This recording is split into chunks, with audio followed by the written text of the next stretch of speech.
Hi guys, my name is Amy Deacon and I am the founder of Toronto Wellness Counselling. I am so excited to be back for Tara's campaign about being kinder to our community. Last week we had such an important conversation about really being deliberate and intentional about our practicing self-care and extending kindness to ourselves, to our heads and to our hearts and to our bodies. And Lord knows we're going to need all of those positive vibes and energy and feels as we enter this next conversation. Because today we are talking about being kind and extending grace to strangers. And I am very well aware that I am having this conversation. We are having this conversation on the heels of what was likely one of the most divisive and hostile years that we've seen in our lifetime. There was a lot of division, whether it was over social justice issues, whether it was over how to handle COVID, whether it was over politics. And I know with absolute certainty that these weren't only kind of macro conversations that were taking place, but they also affected a lot of people's friendships, a lot of people's families.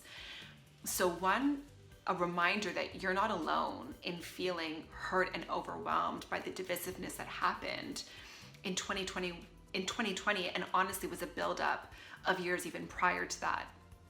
But as we enter 2021 and we're in the thick of February, just a reminder that every single day we have a choice.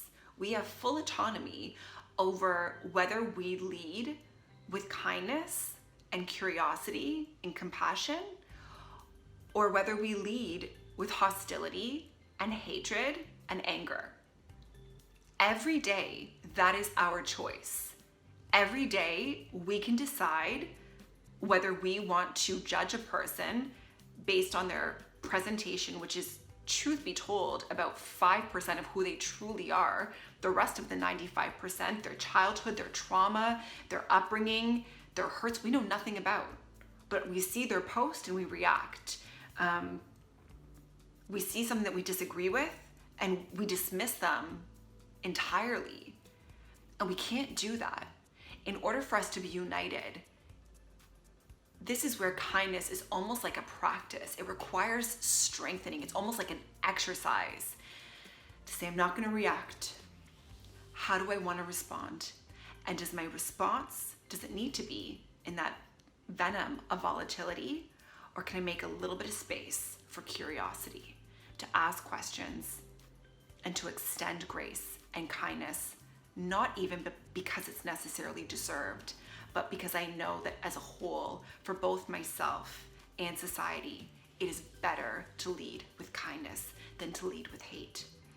And one more time, just a reminder that every single day, that is a choice that we all have. Choose kindness.